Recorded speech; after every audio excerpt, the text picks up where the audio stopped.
So today we're going to be talking about narcissists and energy.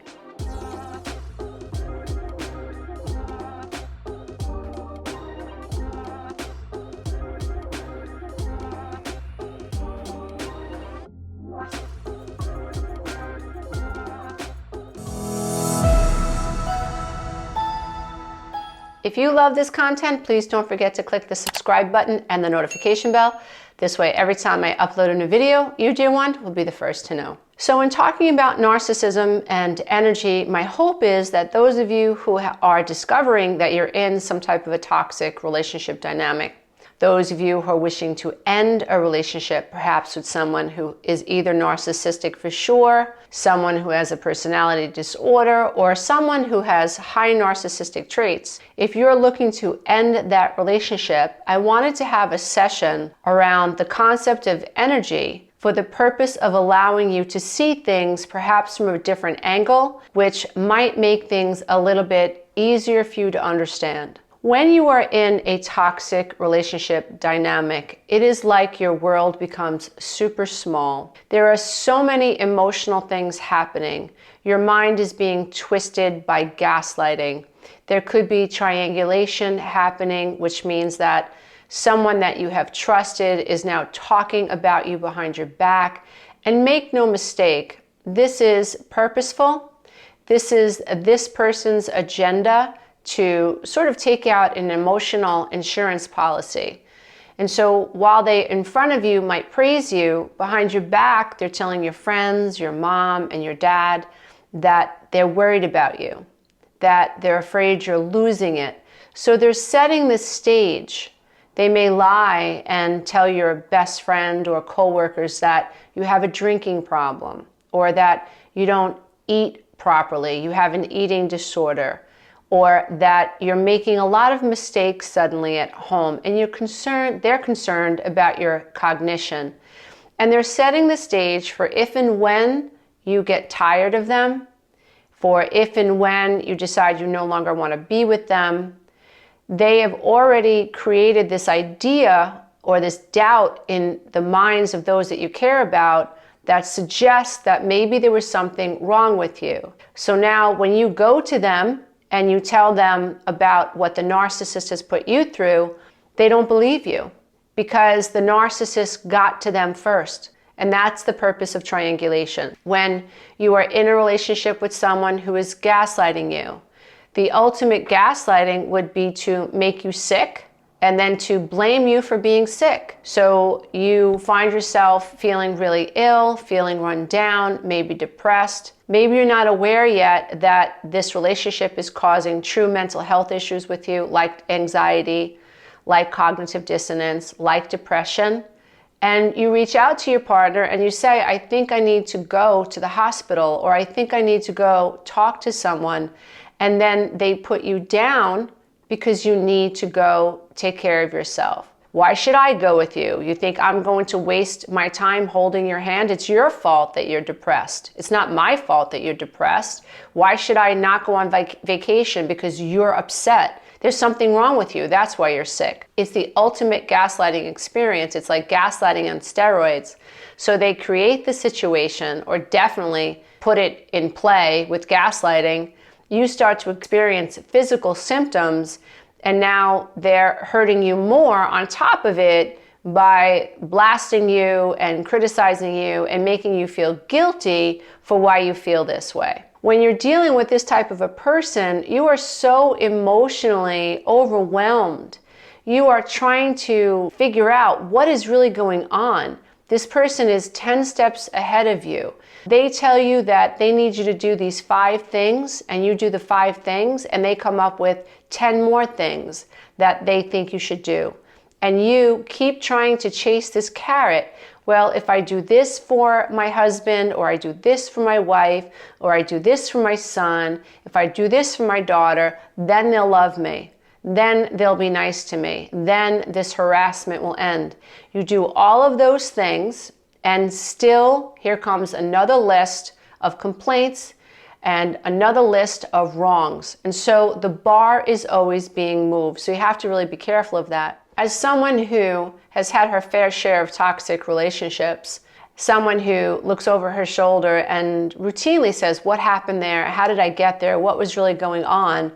Not because I want to point the finger as much as I want to identify what it was within me that caused me to not set a boundary, or what was up with my thinking and my feeling that I didn't recognize that as gaslighting. What was it about my tolerance level for nonsense that was so high that this just became my norm? What was it about the way that I was thinking that made it impossible for me to recognize that I was unhappy? I want to make sure that I'm asking myself those questions so I remain accountable, that I remain conscious, and I also avoid future toxic relationships across the board.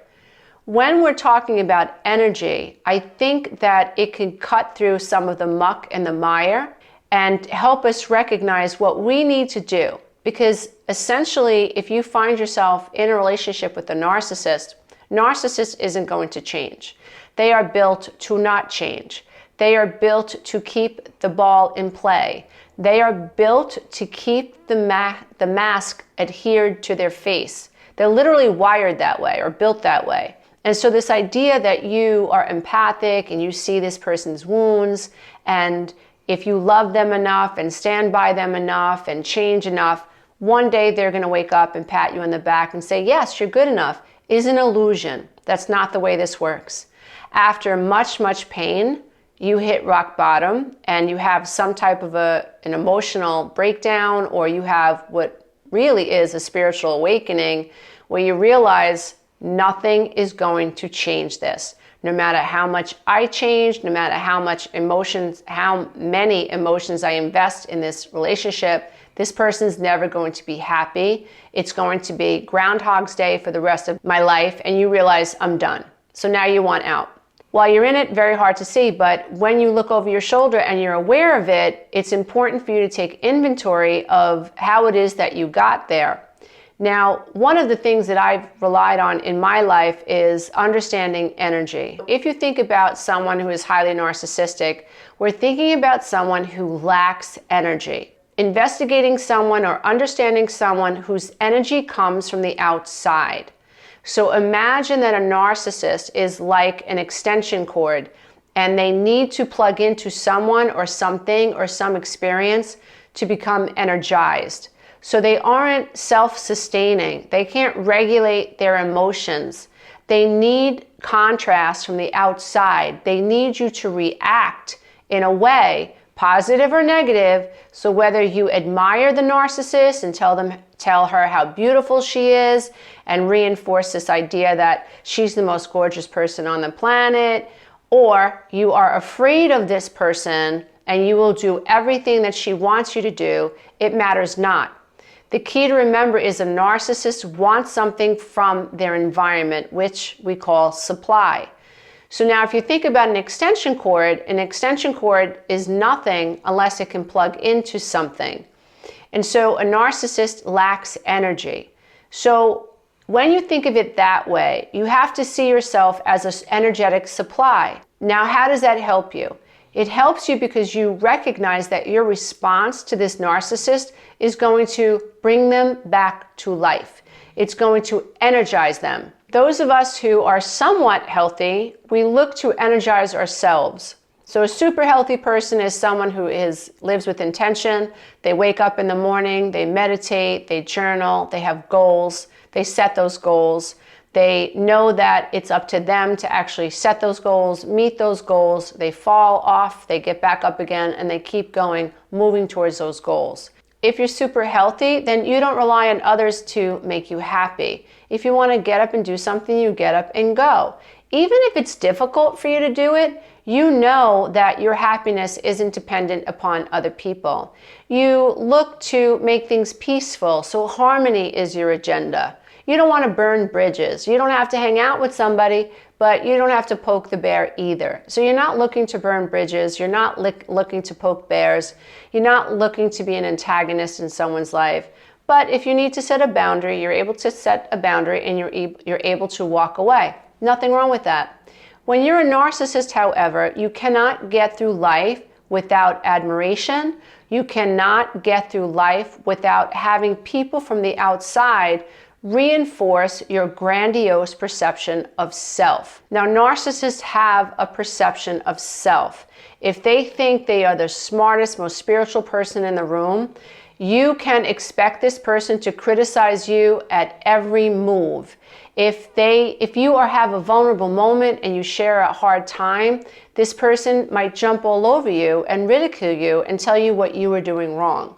Even though they lack empathy, even though they're emotionally exploiting you, the goal really is for you to recognize how this person monopolized on your vulnerability, is judgmental, is persecuting you, and is punitive. That's a big red flag. Now, as long as you don't take what this person says personally, this person has not been allowed to plug into you. You are not giving them a reaction. You are not responding to them. Remember, a narcissist wants you to respond. So in that situation, a narcissist either wants you to implode and feel bad and have you tell them, yes, you're right, I was wrong, I should listen to you, you're 100% right, oh my God, you're the smartest person in the world.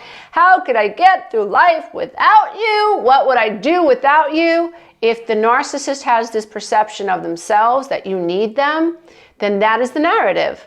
That is the narrative that they will tell their friends. That is the narrative that they will tell their coworkers, that you need them. Now, that need that they think that you have is narcissistic supply. If you're thinking about it in terms of energy, on your side of the equation, dear one, you want to make sure that you don't need them. You want to make sure you're not reliant upon their validation. You want to make sure that you're not turning yourself into a pretzel to please them. You want to make sure that you're not violating your ethical code, your moral code. It's not easy to pull yourself away from arguing with someone who is highly narcissistic, because the natural response of your ego is to push someone back. Or if you are still enthralled in the relationship, you might find that outside of your conscious awareness that you've been trained to be afraid of this person. You might cower. You might seek their approval. You might try to figure out how to please them. You might really be so below the veil of consciousness that you are giving them your energy, and you don't know that's why you're drained. When I was in a very toxic relationship, I was getting sicker and sicker and sicker and sicker physically, mentally, and emotionally. And my mental health was on the decline because I was experiencing tremendous anxiety and developing panic. And I was terrified. And it never really hit me that it was my relationship that was making me sick. Or more fairly, it was the way that I related to the person in my life that was making me sick, and that the way this person related to me was contributing to me getting sick. I had no idea that I was being drained, or that I was being used as a source of supply, or that I was giving away all this energy and not realizing how it was depleting me mentally, emotionally, and spiritually. I was so used to not seeing myself. I was so used to not looking within that sadly this was my norm. I was on this path. I had a mom who just gave and gave and gave to my dad.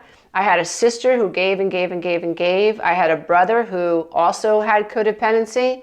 Everywhere I looked, I saw relationships with people that were pretty codependent, where the relationship itself really did serve one of the people, not both. And it was always like there was one person that was in control and the other person was running around like a chicken with their head cut off, trying to please this one more narcissistic person. But growing up, when I was being programmed for relationships, I didn't know that's what that was. This was a norm for me, to give and to not receive, to serve, to live a life of servitude. That was the norm for me. And after having 3 children and having a business, I was depleted. I was depleted so much that I was really on the decline. And after my sister-in-law passed away, I realized that women do die, young mothers do die. It's possible that I could be eradicated from this earth and leave my babies behind. And that's when I realized that I have to take control over my energy. And certainly recognizing the value of starving anyone that was looking for a reaction from me, which meant that I needed to wrestle my ego. I had to become the silent observer and observe what was happening to me on a psychological level when I came in front of an antagonist who liked to poke the bear. Because let's face it, the people in your life who are highly narcissistic, the people in your life, the uncles, the aunts, the friends, the relatives, the spouses, whatever, there are certain people in your life that know how to get a rise out of you. And so it was really mental training for me to identify these people first and then to decide no more. You're not getting a rise out of me anymore. That didn't mean that when I was alone, I didn't kick a bucket across the kitchen floor or I didn't punch a pillow or two. It just meant that I wasn't allowing narcissists who wanted my energy, which is in the form of a reaction, whether fear, sadness, grief, me losing my mind, my admiration, whatever it was, I began to understand my reaction in terms of energy.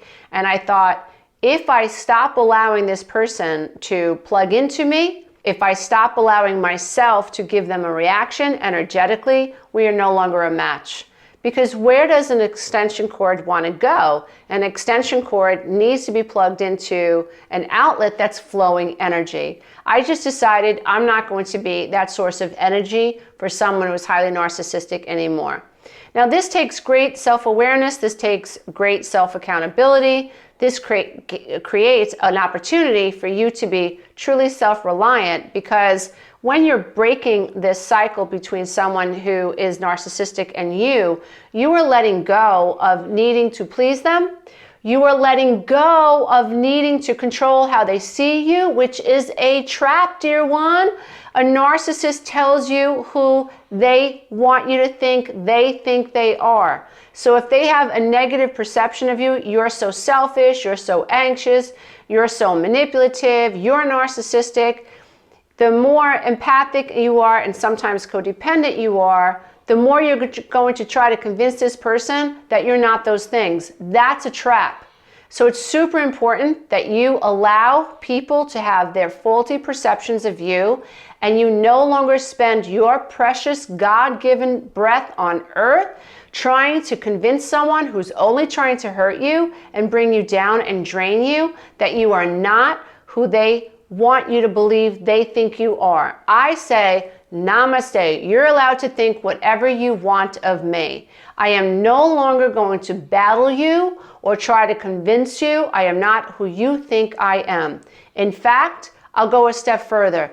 I allow you to think whatever you want of me. I honor whatever it is you think of me. I am letting this go. I am turning the cheek and I'm walking away. When we learn, or if you try, I'm only sharing what worked for me, but if you try to use this philosophy with people, you will win, because you are no longer going to be giving people your energy that don't deserve it. You are no longer giving your energy to a black hole that is just going to suck life force out of you anyway. You are no longer allowing someone to enter into your life that only takes and doesn't know how to give. Now, if you spend enough time away from those types of people and those relationships, and you don't jump into another relationship right away, and you sustain yourself, you fulfill yourself, you start paying attention to the things that make you happy, it's like you fill your aura up with all positive energy. And now you have a new contrast. Now it's like, wow, I can take care of myself. I'm not worried about what people think about me. I'm working on me feeling good about myself. You become a magnet for something that's far more healthy for you. Now you're able to give, and you're also able to receive. You're now aware that relationships should be reciprocal. They shouldn't be one way. So I hope that you imagining relationships with narcissists in terms of energy help you figure out how to hold on to yourself so that you don't end up drained in toxic relationship dynamics. Namaste, everybody. Until next time. Bye for now. Hey, if you love this content, don't forget to check out the next video, and you can go to my website and take the codependency quiz.